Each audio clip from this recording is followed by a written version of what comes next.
Hello students. आज हम लोग स्टार्ट करेंगे मैट्रिसेस का लेक्चर नंबर 2।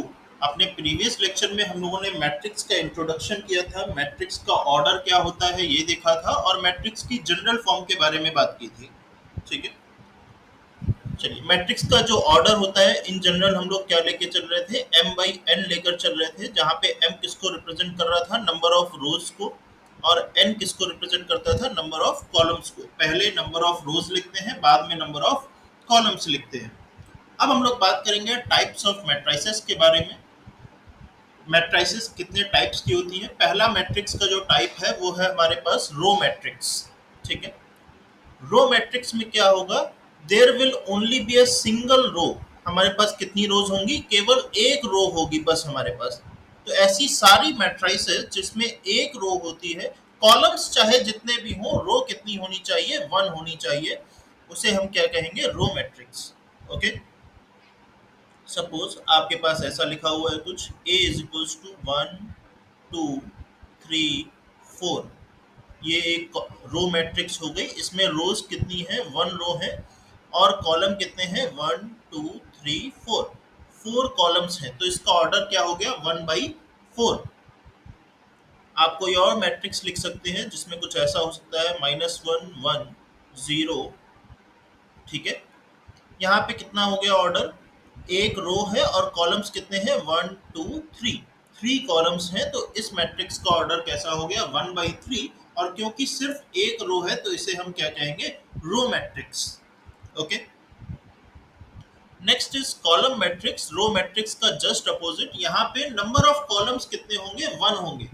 एक कॉलम होगा, रोज कितनी भी हो सकती हैं। ठीक है, for example a is equals to 1 2 0। यहाँ पे कितनी रोज हैं, 1 2 3, थ्री रोज हैं, और कॉलम कितने हैं, सिर्फ एक कॉलम है। इसका ऑर्डर हो गया 3/1।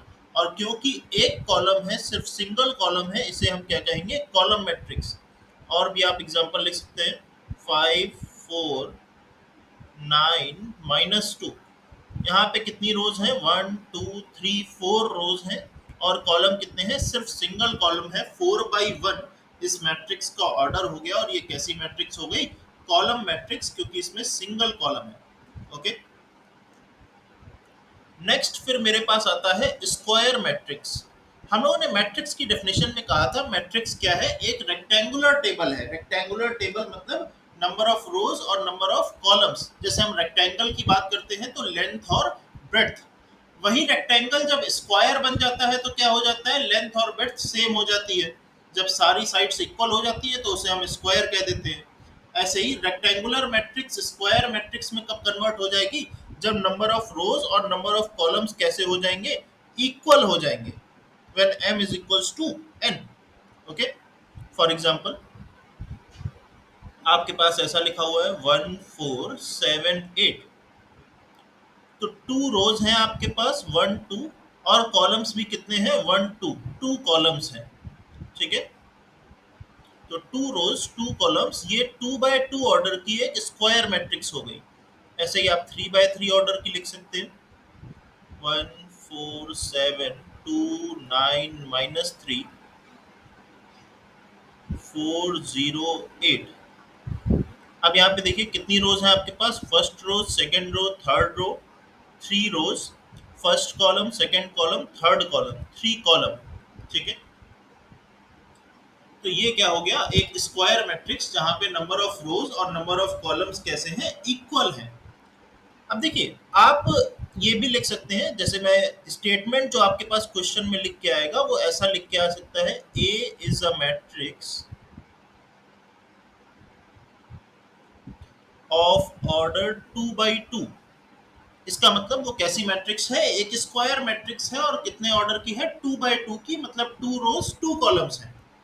आपके पास ऐसा भी लिखा आ सकता है, A is a square matrix of order 2। A is a square matrix of order 2। A two order की, सेकेंड ऑर्डर की एक स्क्वायर मैट्रिक्स है। तो इसका भी सेम ही मतलब हो गया कि वो 2/2 ऑर्डर की स्क्वायर मैट्रिक्स है, क्योंकि अब नंबर ऑफ रोज और कॉलम्स इक्वल है, और आपने एक वर्ड यूज कर लिया यहाँ पे, कैसी मैट्रिक्स है, स्क्वायर मैट्रिक्स है। स्क्वायर मैट्रिक्स है मतलब रोज और कॉलम्स कैसे हैं, इक्वल है। इसलिए आप यहाँ पे सिर्फ टू भी लिख सकते हैं, जरूरी नहीं है कि अब आप 2/2 लिखें। ठीक है, तो इन जनरल आप क्या लिख सकते हैं, A is a square matrix of order n. A nth order की स्क्वायर मैट्रिक्स है। nth ऑर्डर की स्क्वायर मैट्रिक्स मतलब उसमें n रोज हैं और n कॉलम्स हैं। ठीक है, तो n की वैल्यू अगर 2 है तो सेकेंड ऑर्डर की स्क्वायर मैट्रिक्स 2/2 ऑर्डर की, 3 है तो 3/3 ऑर्डर, 5 है तो 5/5 ऑर्डर की स्क्वायर मैट्रिक्स, 5 रोज 5 कॉलम्स। ठीक है, तो जरूरी नहीं है वो 2/2 लिख कर दे, वो ये भी लिख सकते हैं A is a square matrix of order 2। इसका मतलब सेकंड ऑर्डर की स्क्वायर मैट्रिक्स मतलब 2 रोज 2 कॉलम्स। ठीक है, ओके। स्क्वायर मैट्रिक्स के बारे में थोड़ी सी और बातें कर लेते हैं। देखिए, अगर मैं एक जनरल मैट्रिक्स लिखता हूं A is equals to A I J of order 3। अगर आप ऐसे भी लिखते हैं A is equals to A I J of order 3, सिर्फ 3 लिखा है, इसका मतलब वो क्या है, एक स्क्वायर मैट्रिक्स है, कितने ऑर्डर की है, 3/3 ऑर्डर की है। इसको एक्सपेंड करना हम लोगों ने प्रीवियस लेक्चर में सीखा था कि आप इसको कैसे एक्सपेंड करेंगे। 3/3 ऑर्डर की है मतलब 3 रोज हैं और 3 कॉलम्स हैं, तो आई की वैल्यू कहाँ से कहाँ तक हो गई, 1 से लेकर 3 तक, और जे की वैल्यू भी कहाँ से कहाँ तक हो गई, 1 से लेकर 3 तक। अब आप इसको एक्सपेंड करिए, देखिए, तो first row first column A11, first row second column A12, first row third column A13, second row first column A21, second row second column A22, second row third column A23।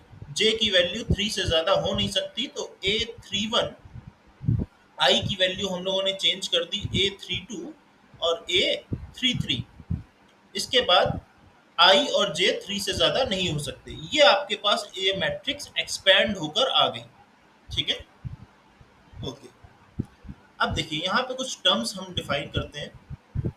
देखिए, देखिए एक square है तो यहाँ पे दो diagonal आपको बनते दिख रहे हैं। एक डायगोनल इस तरीके से बनता दिख रहा है जिस पर कौन से एलिमेंट्स आ रहे हैं, A11, A22 और A33। और एक डायगोनल ये वाला बनता दिख रहा है, ये कौन, इस पे कौन कौन से एलिमेंट्स आ रहे हैं, A13, A22 और A31। ठीक है, दो डायगोनल्स आपके पास बनते दिख रहे हैं। पहला डायगोनल जो लेफ्ट टॉप से राइट बॉटम तक है, और दूसरा डायगोनल जो राइट टॉप से लेफ्ट बॉटम तक है। ठीक है, ये दो डायगोनल आपको बनते दिख रहे हैं। अब देखिए, इसमें से एक डायगोनल को हम क्या कहते हैं, मेन डायगोनल कहते हैं। अब बात आती है कि कौन से डायगोनल को मेन डायगोनल कहते हैं। हम कहते हैं left top to right bottom, ये जो डायगोनल बन रहा है जिस पर कौन आ रहा है, A11, A22 और A33, इसको हम कहते हैं मेन डायगोनल। क्या कहते हैं, मेन डायगोनल। ठीक है, दूसरा वाला जो डायगोनल है उसके बारे में हम लोग बात नहीं करते हैं। ठीक है, अगर आपके पास सिर्फ डायगोनल भी लिखा हुआ आता है क्वेश्चन में, इसका मतलब वो किसकी बात कर रहे हैं, मेन डायगोनल की बात कर रहे हैं। अगर उन्हें दूसरा डायगोनल यूज कराना होगा तो वो स्पेसिफाई करेंगे right top to left bottom diagonal, right top to left bottom diagonal, ऐसा वो स्पेसिफाई कर कर देंगे। ठीक है, अगर वो सिर्फ डायगोनल या मेन डायगोनल लिख रहे हैं, इसका मतलब कौन से डायगोनल की बात हो रही है, ये वाला डायगोनल लेफ्ट टॉप से राइट बॉटम तक जो डायगोनल बनता है। ठीक है, क्लियर। इस बात को ध्यान में रखिए, डायगोनल मतलब कौन सा डायगोनल, मेन डायगोनल, जो कि क्या है, left top to right bottom, जिसपे कैसे एलिमेंट आ रहे हैं, A11, A22, A33। ठीक है, अब बात आती है कि ऐसा क्या हुआ जो हम लोगों ने इसको मेन डायगोनल कहा और दूसरे वाले को हम लोगों ने इज्जत नहीं दी। भाई दूसरा वाला नाराज भी तो हो सकता है, ऐसा क्या हो गया उसके साथ कि हम लोगों ने उसको इज्जत नहीं दी और इसको हम मेन डायगोनल कह रहे हैं। डायगोनल कहेंगे तब भी यही डायगोनल है, और मेन डायगोनल है तो भी यही डायगोनल है। दूसरे वाले के बारे में हम लोग बात ही नहीं कर रहे हैं। देखिए ऐसा क्या हुआ इसमें, इसमें कुछ खास बात है। वो खास बात क्या है कि अगर आप पोजीशन देखें आई और जे की वैल्यू, पहला जो एलिमेंट है वहां पे आई और जे दोनों की वैल्यू कैसी है, 1 है, इक्वल है।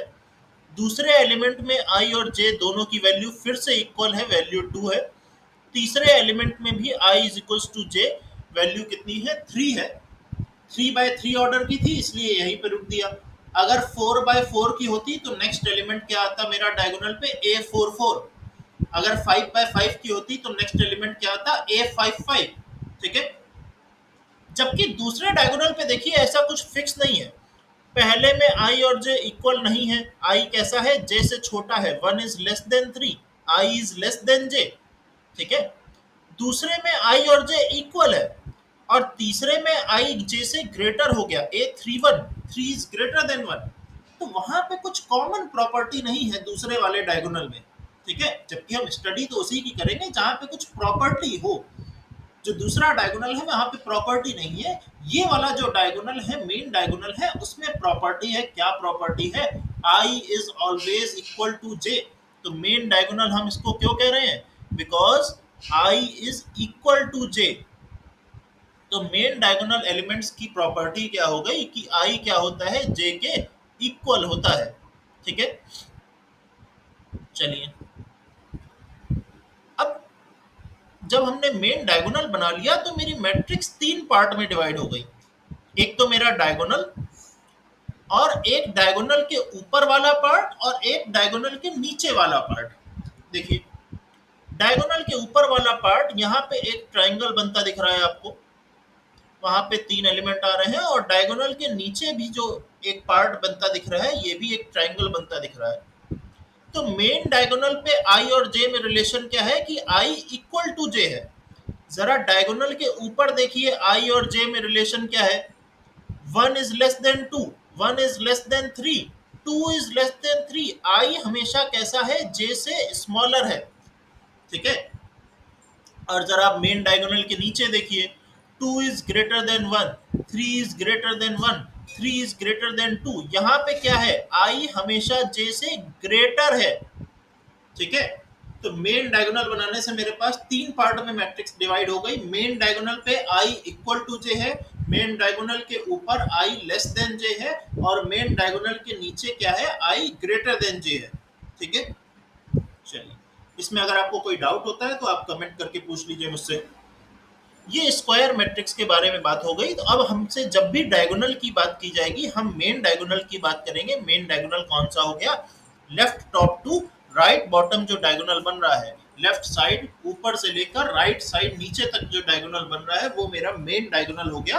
और मेन डायगोनल हमने क्यों कहा, क्योंकि वहां पे आई और जे हमेशा इक्वल थे। रो काउंटर और कॉलम काउंटर हमेशा कैसे थे, सेम थे। मेन डायगोनल के ऊपर आई लेस देन जे, मेन डायगोनल के नीचे आई ग्रेटर देन जे। ठीक है। चलिए नेक्स्ट, डायगोनल मैट्रिक्स के बारे में बात करते हैं। डायगोनल मैट्रिक्स मतलब कौन से डायगोनल की बात हो रही है, फिर से वही मेन डायगोनल की बात हो रही है। और यहाँ पे देखिए क्या कह रहे हैं, डायगोनल मैट्रिक्स हम कब कहेंगे, किसी भी मैट्रिक्स को डायगोनल मैट्रिक्स कब कहेंगे, the matrix in which all non diagonal elements are zero. Diagonal matrix कब कहेंगे, जब उसके सारे non diagonal element, non diagonal मतलब डायगोनल को छोड़ के बाकी के सारे एलिमेंट्स क्या हो, जीरो हो। जैसे कि अगर मैं 3/3 ऑर्डर की एक स्क्वायर मैट्रिक्स लिखता हूँ, देखिए डायगोनल मैट्रिक्स होने के लिए स्क्वायर मैट्रिक्स होना कंपलसरी है, क्योंकि डायगोनल किस में बन रहा है, स्क्वायर में बन रहा है। रेक्टेंगुलर मैट्रिक्स में वो डायगोनल नहीं बन पा रहा था। ठीक है। तो डायगोनल को छोड़ के बाकी के जो एलिमेंट हैं, डायगोनल पे सपोज आपने कुछ भी ले लिया, 4 1 3, ये डायगोनल के एलिमेंट्स हो गए। इनके अलावा जो एलिमेंट है नॉन डायगोनल एलिमेंट, ये सब के सब कैसे होने चाहिए, जीरो होने चाहिए। तो आप इसे क्या कहेंगे, एक डायगोनल मैट्रिक्स कहेंगे। ठीक है। क्या कहेंगे, एक डायगोनल मैट्रिक्स, जब डायगोनल को छोड़ के बाकी सारे एलिमेंट नॉन डायगोनल एलिमेंट क्या हो, जीरो हो। ठीक है। जरा हम इसको सिंबॉलिकली भी लिखते हैं। सिंबॉलिकली मतलब ए आई जे के टर्म्स में इसकी डेफिनेशन क्या होगी। अब देखिए, सपोज आपके पास एक मैट्रिक्स है, A is equals to A I j. ये एक मैट्रिक्स है of order n, square matrix है, एन बाय एन ऑर्डर की स्क्वायर मैट्रिक्स हो गई फिर। ठीक है। इसको मुझे अगर डायगोनल होना है तो क्या जरूरी है, इस मैट्रिक्स को अगर डायगोनल बनाना है कि इसके नॉन डायगोनल एलिमेंट, कोई भी एलिमेंट हम कैसे रिप्रेजेंट करेंगे मैट्रिक्स में, ए आई जे से। एलिमेंट ए आई जे जीरो होना चाहिए। कौन से एलिमेंट जीरो होने चाहिए? जो नॉन डायगोनल है। अच्छा, नॉन डायगोनल के लिए हम क्या लिखेंगे? डायगोनल एलिमेंट के लिए प्रॉपर्टी क्या थी? I equal to J. तो नॉन डायगोनल के लिए प्रॉपर्टी क्या हो गई? आई नॉट इक्वल टू जे। जब जब आई और जे इक्वल नहीं है तब तब ए आई जे क्या होना चाहिए? जीरो होना चाहिए। जब जब आई और जे इक्वल नहीं है तब तब ए आई जे क्या होना चाहिए? जीरो होना चाहिए। अगर ऐसा है, if this, then A is diagonal matrix. तो हम ए को क्या कहेंगे? एक डायगोनल मैट्रिक्स कहेंगे। जब जब I is not equal to जे तब तब ए आई जे अगर जीरो है तो मेरा ए क्या कहलाएगा? एक डायगोनल मैट्रिक्स कहलाएगा। यहाँ पे देखिए एक सिंबल हम यूज कर रहे हैं, उल्टा ए। उल्टा ए, इसको हम रीड करेंगे फॉर एवरी, फॉर ऑल या फॉर एवरी, ठीक है। फॉर ऑल आप लिख सकते हैं इसको। तो for all I not equal to J, मतलब जब जब आई जे के इक्वल नहीं है तब तब ए आई जे क्या होना चाहिए? जीरो होना चाहिए। अगर ऐसा है तो हम ए को क्या कहेंगे? डायगोनल मैट्रिक्स कहेंगे, ठीक है। चलिए कुछ एग्जांपल और करते हैं और डायगोनल मैट्रिक्स को रिप्रेजेंट करने का एक और तरीका देख लेते हैं। देखिए, जैसे ये जो आपके पास डायगोनल मैट्रिक्स लिखी हुई है, ए इज इक्वल्स टू 4 1 3 और बाकी सब 0 0, तो इसको आप ऐसे भी लिख सकते हैं। डायगोनल, आपने डी आई ए जी लिख दिया। डी आई ए जी मतलब कैसी मैट्रिक्स? Diagonal matrix. और डायगोनल मैट्रिक्स के अंदर आप डायगोनल वाले एलिमेंट्स रिप्रेजेंट कर दीजिए। डायगोनल पे कौन कौन से एलिमेंट हैं? 4 1 और 3, ठीक है। तो डायगोनल ब्रैकेट में, स्क्वायर ब्रैकेट में आपने 4 1 3 ऐसा लिख दिया। इसका मतलब इसके डायगोनल एलिमेंट क्या है? 4 1 3 है। और क्योंकि ये डायगोनल मैट्रिक्स है, इसका मतलब नॉन डायगोनल क्या है? जीरो है। ये बात अपने आप आपको समझ में आती है भाई। डायगोनल मैट्रिक्स कहने का मतलब क्या हो गया कि नॉन डायगोनल एलिमेंट कैसे हैं? जीरो है, ठीक है। और जितने यहाँ एलिमेंट लिखे होंगे डायगोनल ब्रैकेट के अंदर, उतना ही उसका क्या हो जाएगा? ऑर्डर हो जाएगा। 3 by 3 ऑर्डर की हो गई। और एग्जांपल करते हैं फिर से। डायगोनल पे आप कुछ भी ले सकते हैं, सपोज 4 0 3, और डायगोनल को छोड़ के बाकी सब क्या होना चाहिए? जीरो होना चाहिए। देखिए डायगोनल पे कुछ भी हो सकता है। डायगोनल पे उन्होंने ऐसा नहीं बोला है कि जीरो नहीं होना चाहिए। हो सकता है कि डायगोनल पे भी जीरो हो, 4 0 3, इसमें कोई प्रॉब्लम नहीं है। डेफिनेशन सिर्फ कितना कह रही है कि नॉन डायगोनल एलिमेंट जीरो होने चाहिए। डायगोनल एलिमेंट पे क्या है इस बारे में डेफिनेशन में कोई बात नहीं की गई है।